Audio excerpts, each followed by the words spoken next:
इस नई गहन चर्चा में एक बार फिर से स्वागत है। आज हमारे पास जो विषय है।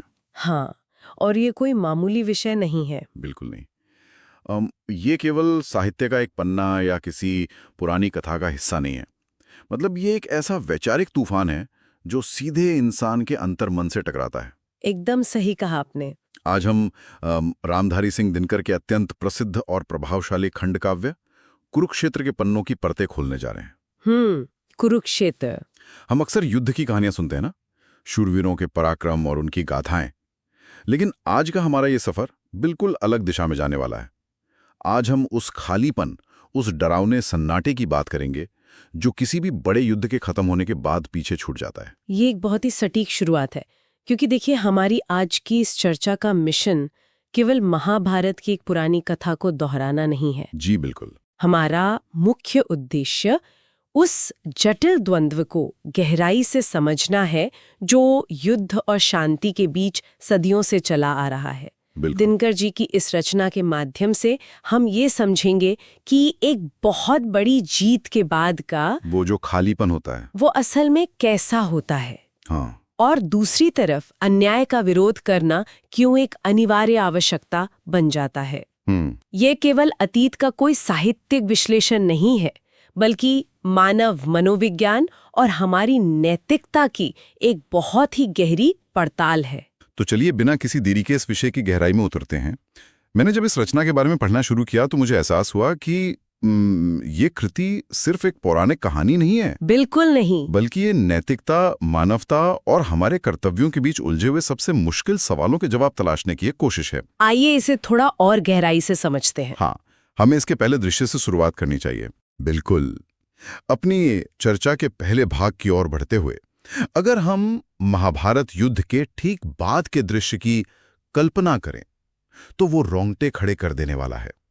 इन पन्नों में जिस तरह से कुरुक्षेत्र की उस विशाल भूमि का वर्णन किया गया है, जो कभी शूरवीरों के शौर्य का गवाह हुआ करती थी। एग्जैक्टली। वो भूमि अब पूरी तरह से लाशों से पटी हुई है। लाखों योद्धा मारे जा चुके हैं, टूटे हुए रथ, गिरे हुए मुकुट और चारों तरफ केवल विनाश, मृत्यु और शोक का भारी वातावरण है। हवा में जीत का कोई जश्न नहीं है, कोई जयकार नहीं है, बल्कि सिर्फ रोने और विलाप करने की हृदय विदारक आवाजें हैं। माताएं, पत्नियां और बहनें अपने खोए हुए स्वजनों के गहरे शोक में डूबी हुई हैं। और यही वो भयावह दृश्य है जो इस पूरी कृति की अमनोवैज्ञानिक नींव रखता है। यहाँ जो बात सबसे ज्यादा ध्यान खींचती है, जो सोचने पर मजबूर करती है, हाँ, वो ये है कि युद्ध समाप्त हो चुका है, पांडव अंततः जीत चुके हैं। जिस चीज के लिए युद्ध हुआ था वो मिल गया है। दिनकर जी बहुत ही मार्मिक ढंग से बताते हैं कि इस ऐतिहासिक जीत के बावजूद पांडवों के मन में, विशेष रूप से युधिष्ठिर के मन में, हाँ, उनके ज्येष्ठ भ्राता धर्मराज युधिष्ठिर के मन में रत्ती भर भी शांति नहीं है। युधिष्ठिर युद्ध के इन भयंकर परिणामों से पूरी तरह टूट चुके हैं। वे जब चारों ओर देखते हैं तो उन्हें कोई शत्रु नहीं दिखता।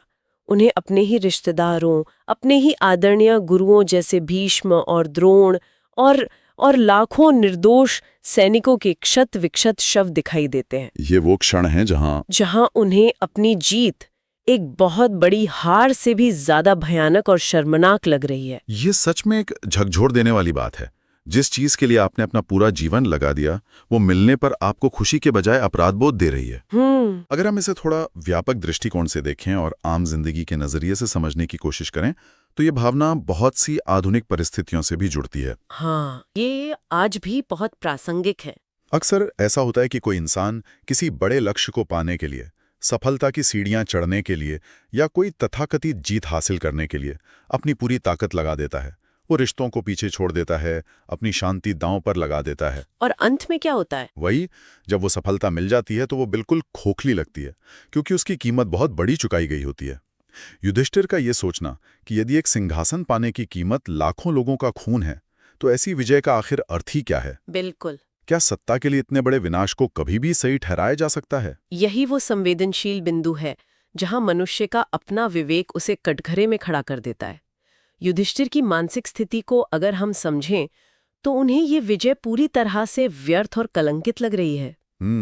उन्हें लग रहा है कि उन्होंने कुछ पाया नहीं है, बल्कि मानवता का सब कुछ खो दिया है।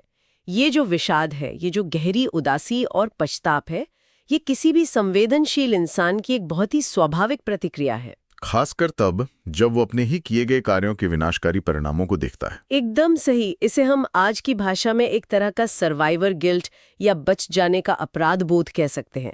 वे लगातार ये सोच रहे हैं कि क्या कोई भी सत्ता, कोई भी राजमुकुट जो इतने सारे निर्दोष लोगों के खून से सना हो, वो कभी भी सुख दे सकता। और दिनकर जी ने इसी मानसिक अवस्था को बहुत खूबी से पकड़ा है। हाँ, जहां पूरी तरह से शांति की चाह और युद्ध की कठोर नैतिकता आपस में आमने सामने टकराती हैं। युधिष्ठिर संन्यास लेना चाहते हैं, सब कुछ छोड़कर वनों में चले जाना चाहते हैं, क्योंकि उन्हें इस लहूलुहान सत्ता से नफरत हो गई है। ये एक बहुत ही भारी मानसिक बोझ है। और यहीं पर एक बहुत ही रोचक बात सामने आती है। इस महाकाव्य में एक बहुत बड़ा वैचारिक मोड़ आता है, जो मुझे पढ़ते समय सबसे ज्यादा दिलचस्प लगा। संवाद में श्री कृष्ण का प्रवेश होता है और वे युधिष्ठिर की हाँ में हाँ मिलाने के बजाय एक बिल्कुल अलग और कह सकते हैं कि एक बहुत ही कठोर यथार्थवादी दृष्टिकोण सामने रखते हैं। वे युधिष्ठिर के इस शोक और संन्यास लेने के विचार को सीधे चुनौती देते हैं। बिल्कुल। और यहाँ जो बात सबसे दिलचस्प है वो ये है कि श्री कृष्ण का पूरा उत्तर भावनाओं या विलाप पर आधारित नहीं है। तो वह किस पर आधारित है? वह विशुद्ध रूप से कर्तव्य, कर्म और वृहत न्याय के सिद्धांत पर टिका हुआ है।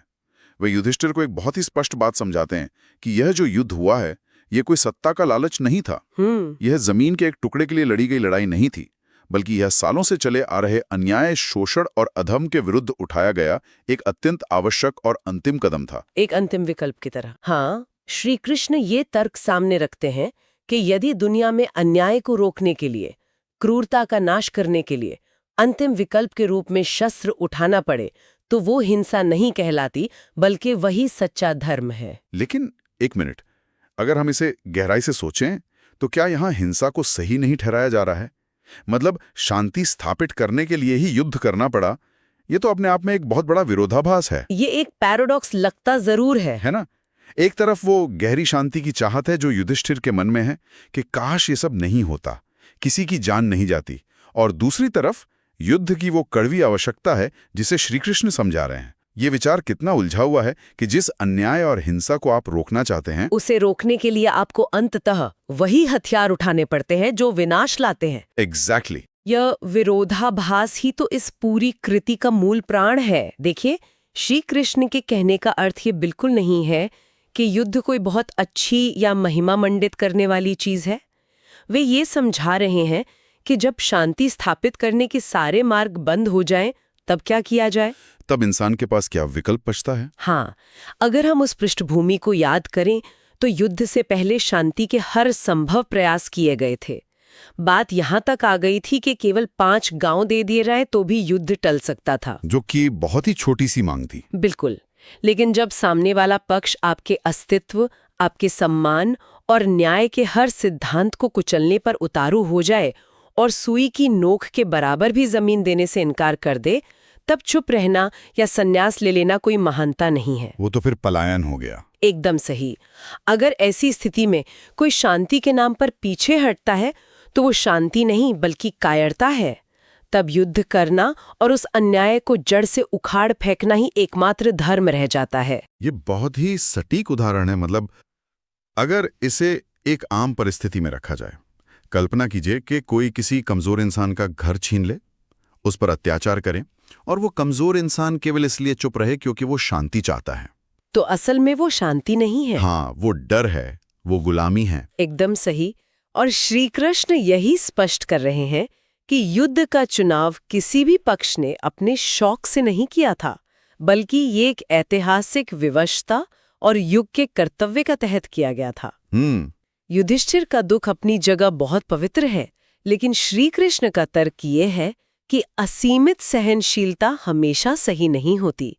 अगर आप अत्याचारी को सहते जाते हैं तो आप अनजाने में ही सही उस अत्याचार को बढ़ावा दे रहे होते हैं। ये एक बहुत ही कड़वा सच है। हाँ, इसलिए धर्म की रक्षा के लिए उठाया गया हथियार भले ही खून बहाता हो, लेकिन वो समाज को एक बड़े कैंसर से बचाता है।